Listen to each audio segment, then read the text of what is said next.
Hello, my wonderful, beautiful friends, guys. Welcome back to our /EntitledPeople, where people truly believe they can do what they want, when they want, because they're special. And in today's episode, Karens are harassing retail workers, guys. We've got psycho Karens throwing tantrums, letting their 7-year-olds destroy stores. Karen lawyers are threatening to sue people. It's wild.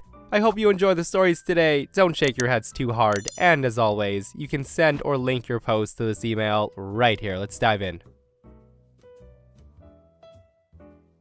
A long time ago, when I was attending university, I worked part-time at a baby boutique that sold really fancy baby items. It's a small store owned by a local family. The return policy was as such. Refunds are credited onto a gift card or exchange only. Now, I know it's not the most accommodating return/exchange policy in the world, but I didn't make the rules. Refunds were only issued by the owner at her own discretion. That said, now to the story.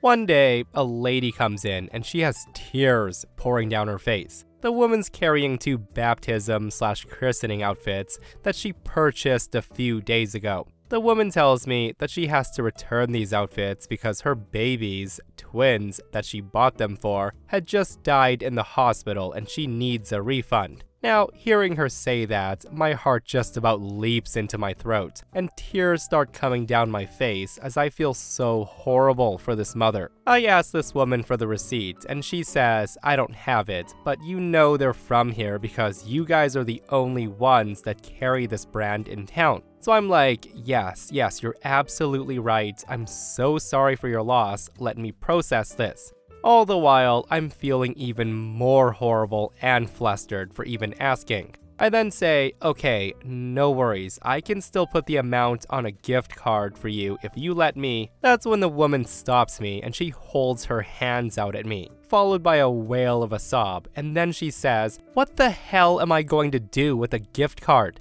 I don't have any more babies to buy for, are you serious? At this point, I'm thinking, oh my goodness, I could have crawled under a table. I was mortified, putting this poor mother through this. The owner's on vacation, of course, and I was alone. And I must say, this was a first for me. I was always trained that under no circumstances were we allowed to give cash refunds. But I mean, come on. This was clearly one of those special situations that surely warranted breaking the rules. So I give the lady a full cash refund and she thanks me and she's truly appreciative. She then asked if I know of any other mothers that come in and if I can recommend support groups or bereavement books. I told her that I do not personally know, but I'm sure there's lots of information on our local community board. The woman says thank you and she hugs me, and feeling like I did a good deed, I hug her back and tell her take care. When my boss returns from vacation, I tell her everything that happened. I was confused that her reaction was a little unfazed. My boss then walks to the computer and she does a little inventory check. And she finds out that these items were not actually purchased. Like, they were showing that they were still in our store. In other words, this lady stole them and she got a cash refund. My boss was able to confirm via security camera that this was true.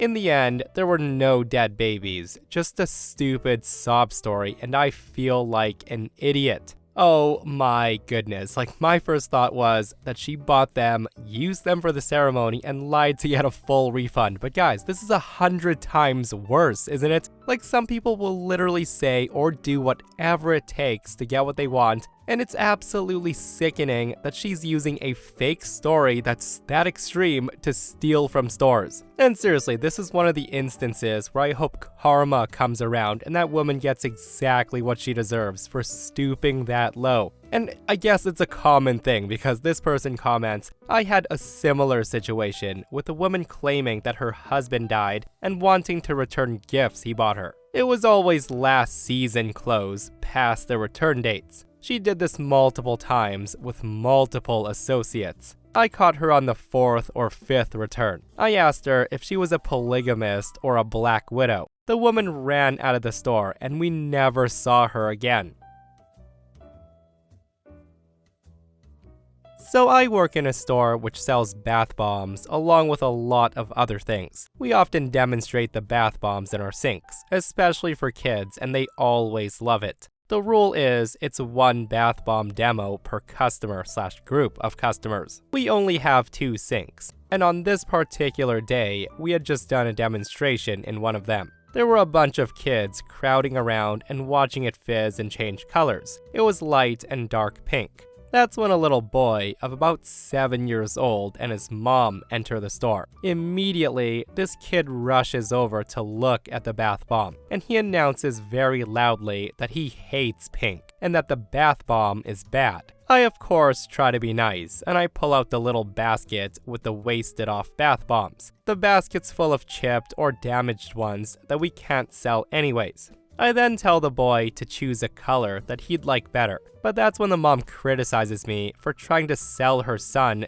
damaged goods. I then explain that this was just for a demo, and a chip out of the bath bomb isn't going to affect the way it looks in the water, but the mom's not having any of it. It's not worth fighting over, and we do have a budget for it in case people want to see a specific bath bomb that hasn't been wasted off. So I tell the boy to choose a pristine one from the shelf. I also tell him to pick carefully because he only gets one. The boy chooses a bath bomb which smells nice, but it just turns a soft white in the water. So I suggest that maybe he choose a more colorful one, and then explain that this one's not very impressive. He then glares at me and he shrieks at the top of his lungs, "No, you can't tell me what to do." And I want to note, he said it very loudly. At this point, I was kind of flustered. The other kids near the sink were all staring, and a lot of the adults in the store had turned around. So I just let him put it in the sink without trying to persuade him out of it. As expected, the water just goes white, and the kid is not happy.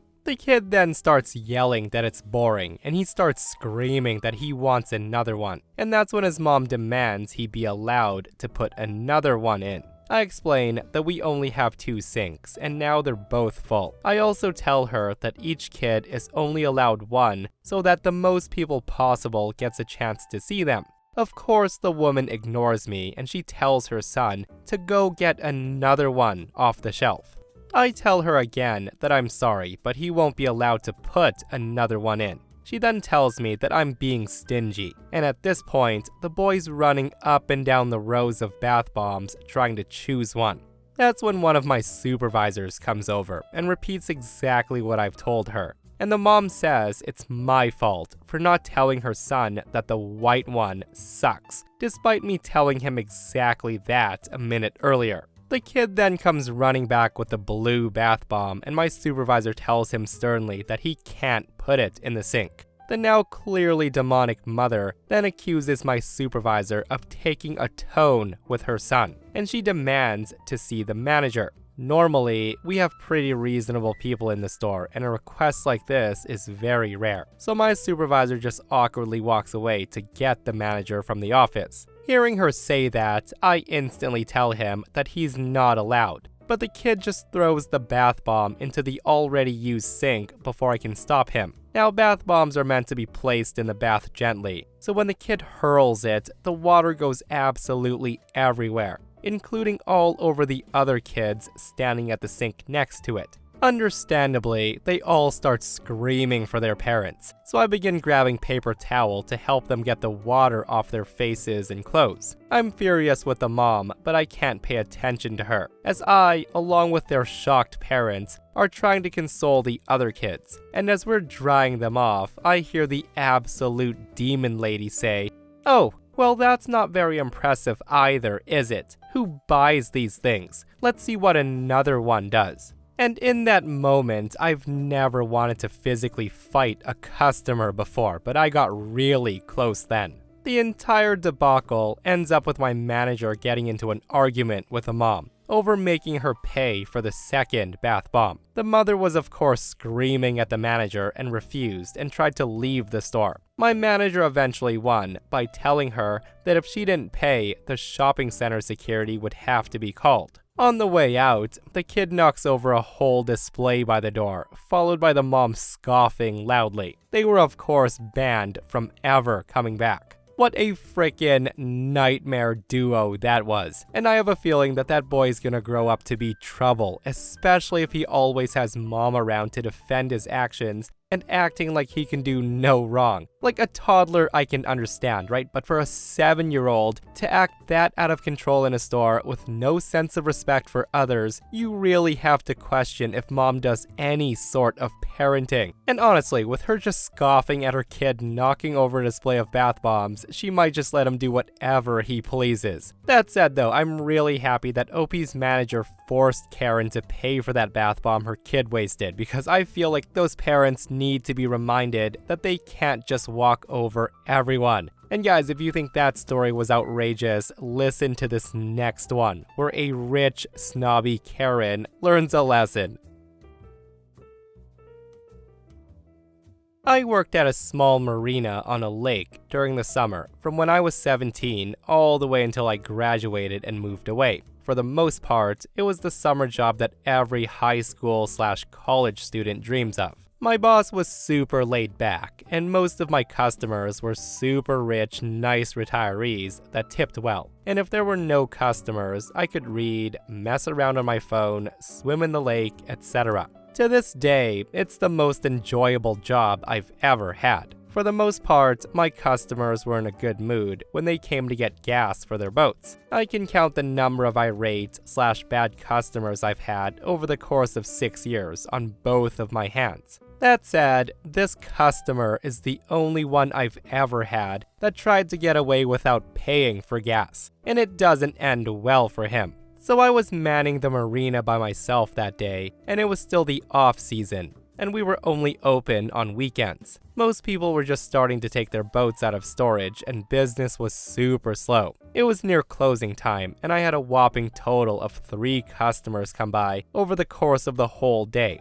I did not make a lot in tips. I didn't really mind though, as I had brought my phone and I was playing on that. I was just about to head inside to start closing for the day when I see a boat speeding along the dock. Now, my boss's rule for taking customers at the end of the day was take them at your own discretion, which basically translates to take them if you want to, or turn them away. I don't really care. I had nothing better to do, so I decided to stay open a little late and help this guy out. I got a little excited when I noticed that this guy, who let's call him Mr. Moneybags, had a really fancy new wake boat. The people who own these things are usually filthy rich and they tip well, as wake boats usually have monstrous gas tanks that can hold 30 to 60 gallons of gas. That means their bills are usually very high.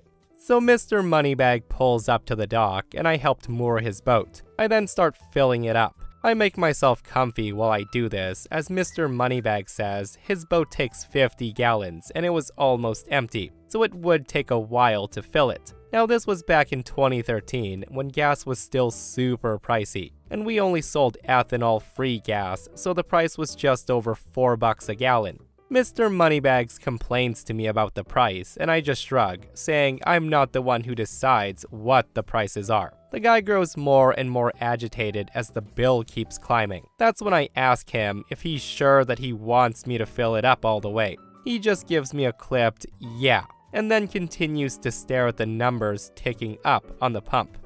Finally, 47 gallons of gas later, Mr. Moneybag's boat is filled, and his bill comes out to just over $190. It was the most expensive bill that I'd ever seen up to that point. So I turn to ask him how he's going to pay. The guy makes a show of patting his pockets, and he looks around his boat for a while. And I just raise my eyebrows. The guy finally turns to me, and he says he forgot his wallet. And here's the thing, I've had people forget to bring money before, and I'm usually very understanding about it. What I'll usually do is I'll hang on to something of theirs as collateral, usually a driver's license, sometimes their car keys or phone. I put it in the lockbox and I wait for them to go home to grab their wallets. Pretty much everyone who owns a boat on this lake also lives on or near the lake, so it's never been an issue. Something that I also did that I didn't tell the customers that I was doing was writing down their boat tag number. If they didn't pay by the end of the day, I could give the number to security and I could pull up their boat registration, which had their name, address, the works. Up until this day, I've never had to report a customer to security. When Mr. Moneybags states that he doesn't have his wallet, I quickly glance at the tag on the side of his boat and I jot down the numbers. I then address Mr. Moneybags. I say to him, "Well, sir, it's the end of the day, so if you could hurry home and get your wallet as soon as possible, I would really appreciate it. I'll also need something of yours to keep as collateral." He then says to me, "Oh, that'll take way too long. Do you have a phone on you?" I reply, "Yes, I have one in my purse." He then says to me, "Well, if you could just give me your phone, I can call my wife. My wife can drive here with my wallet in no time." Now this answer satisfies me, so I turn to go inside the building to grab my phone. While I'm doing this though, I hear him turn his engine on, which isn't too unusual, so I just keep going on my way. And that's when I hear a massive vroom followed by a loud crunch. I whip around and I see this guy speeding down the lake. He had pulled a runner on me. But because this man's apparently an idiot, he also forgot to untie his boat from the dock completely. The guy got the rope off the cleat next to him, but he had forgotten about the one tied to the back of his boat, which I left some slack on. Now normally the cleats on the boat would lose in this situation, or maybe the rope would snap, but our dock was super old, crappy, and it was a splintery mess. So instead, the cleat that was nailed into the dock got pulled completely free, along with an enormous chunk of wood. There was also a huge crack running down the length of the plank. This dumbass was now speeding down the lake with a piece of dock dragging behind him. There's not much I can do about Mr. Moneybags now, so I go inside and call the police, of course. I give them the tag number, along with a description of him and his boat. I also mention that he damaged the dock and he owes almost $200 in gas. They thank me and they say they'll get right on it. I then text my boss what happened and I send him a picture of the freshly ruined dock. And he's pissed. He says Mr. Moneybags better be prepared to fix it. I then go inside and finish closing for the day. I had to include a note to finance about why we're almost $200 short for the day and explained the police were working on it. The very next day, my boss calls me. They got to him that very same day because of course they did. They had his address. The guy was charged with theft and destruction of private property, as the dock technically belonged to the neighborhood association. Mr. Moneybags, apparently belonging to the throw money at problems to make them go away school of thought, gave up without a fight. He would end up paying what he owed for the gas, and he also ends up having to completely replace the dock he damaged. He's also banned from registering the boat on the lake. It was either 10 or 15 years, I can't remember. The marina was closed for 3 weeks while the dock was being rebuilt. I returned to work after that to admire our brand spanking new dock. The new dock's planks were composite instead of wood, and we got brand new pilings too. No more splinters. The new dock cost the guy a little over $8,000. And to this day, I don't understand why a guy with so much money to throw around got so agitated about paying $200 for gas for a boat that must have cost him well over $60,000. You know what? Maybe Mr. Moneybags is so rich that the only thrills he gets in life are committing crimes at this point. I would not be surprised, guys. Like, that is some serious FU money though, like not even putting up a fight. Oh, to have that much money. Should I pay $200 for gas today or $8,000 for gas? Decisions. In my opinion, OP's boss should have also taken him for lost business as well, as 3 weeks of lost income is quite a bit to lose, right? So I've sank the last 3 years of my life into the rental car business, literally doing everything from a management point of view without all the fun benefits, which also includes dealing with the crazies who expect us to know every little detail about their life. So at this airport, the rental counters are located directly across the baggage carousel. So people get their bags, get their car, and they can be on their merry way. Our counter has 2 lines, one for normal customers and one for club members. Some customers are more priority than others, with different tiers within said priority. Then we have the top of the chain, holier-than-thou exclusive corporate customers. Typically, they require at least an 8-hour lead time to ensure we can provide not only the right car for them, but also have upgrade options available to suit their needs. It's 10 p.m. and the last flight for the night has just released. Several customers are in line and I'm processing them as fast as I can. It's late, everybody's tired, so instead of the usual in-depth process to try to make a sale, I'm going bare bones. Coverage? No. Bigger car? No. Cool. Here's your Toyota. Have a good trip. All of a sudden, out of the corner of my eye, this guy in a suit pushes his way to the front of the line. The guy in the suit says, "I'm here for my car. Why isn't there anybody here to greet me?" I say to him, "I'm sorry, sir. As you can see, I'm in the middle of a rental. Do you have a reservation?" The guy then snaps at me and says, "My office called it in. I'm supposed to have a luxury car waiting for me when I get off the plane. I'm off the plane, so where's my car? I know how this process works. Now do your job and find me my car." At this point, I'm flabbergasted. The line of roughly 5 customers has gone quiet. They're all looking at this guy. I tell him, "Firstly, sir, calm down. And secondly, when did your company make the reservation?" The guy says, "They made it when I got on the plane. I'm a high rental level customer, damn it. I shouldn't have to wait for this." The customer I'm talking to at this point has slowly shifted off to the side, giving me a look of, "Get this nut job out of here, I'll happily wait." So I look up the reservation, and I see that we have one of the exclusive reservations that was booked literally 20 minutes before this started.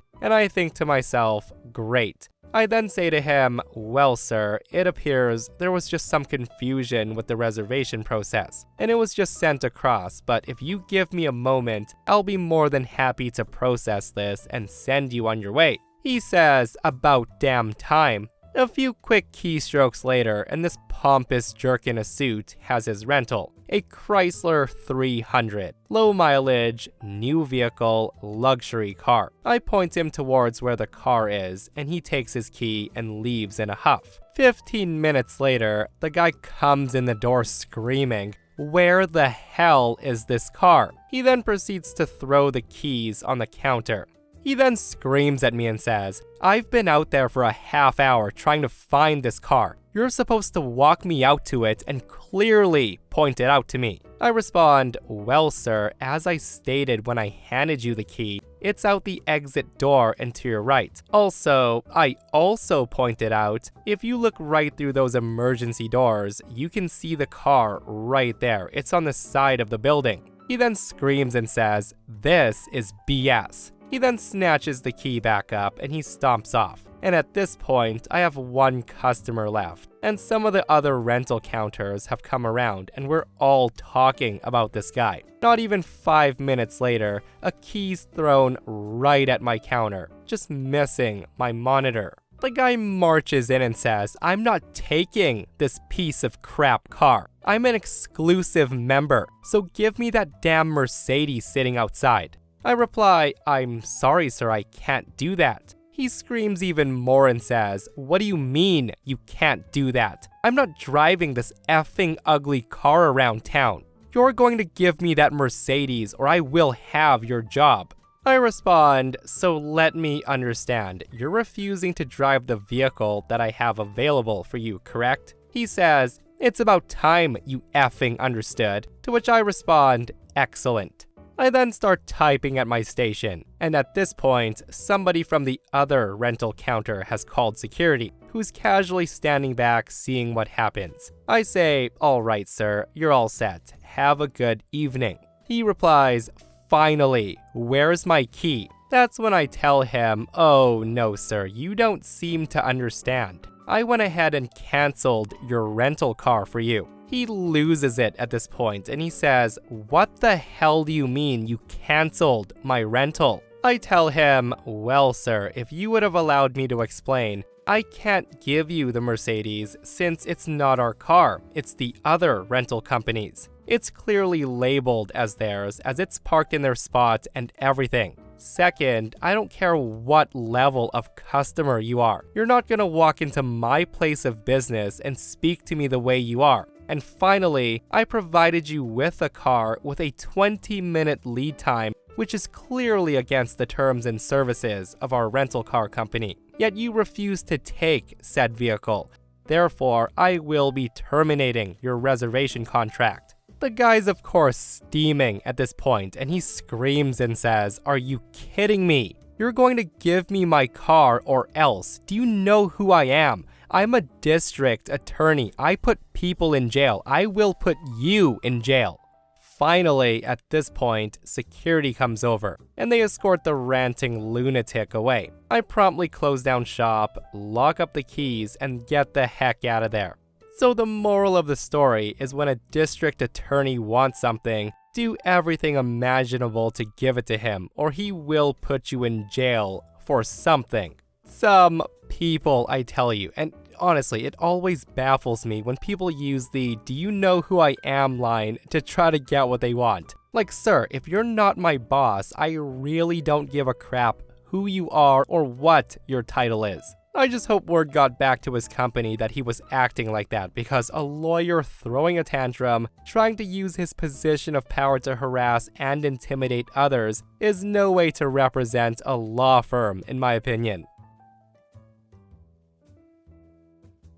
So I was in a higher-end department store today, and happened to end up next to two teenage girls while shopping. One of the girls had picked out a very expensive pair of boots, and they were fawning over them. The second girl must have looked at the price tag, and she asked Boot Girl if she's really gonna spend that much money on boots. The girl with the boots then says something like, "It's fine, I have my dad's credit card, I'm not paying," which instantly caught my attention because that's not her card. We end up at the same register with me behind them, and I can see her total hit well over 4 digits. The girl's about to swipe the card when I decide I can't let her get away with something like this, and someone has to parent this kid if no one else will. That's when I tell the cashier that that's not her card, but her father's card, and I'm not sure she has permission. The girl and her friend turn to glare at me, giving me possibly the dirtiest look I've ever seen. I swear this girl was going to throw a tantrum right there.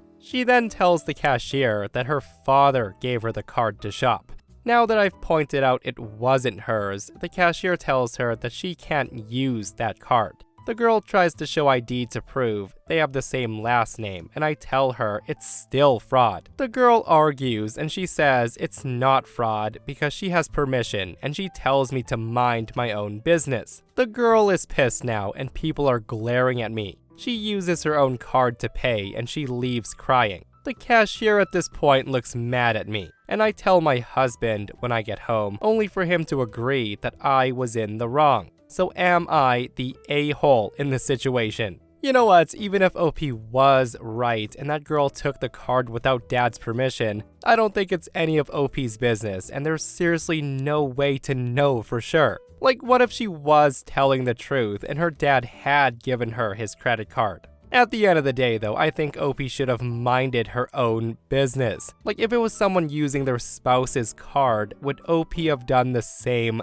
thing? And I only say that because OP clearly said in the post that she felt like someone had to parent this kid if no one else will, which that alone makes her the a-hole. Again, mind your own business. But guys, let me know your thoughts. If you're in OP's shoes, are you saying anything, or are you just letting that girl buy those expensive boots? And that, my friends, brings us to another end of our /Entitled People. Guys, I hope you enjoyed today's stories. If you did, hit that thumbs up. And if you're not subscribed, consider subscribing so you don't miss these crazy stories. And if you missed the last episode on the channel, it's in our /Malicious Compliance episode, where psycho Karen teachers are getting taught lessons they won't forget. Guys, go check it out if you haven't. And myself and Stevie Boy will see you guys in the next one. We love you.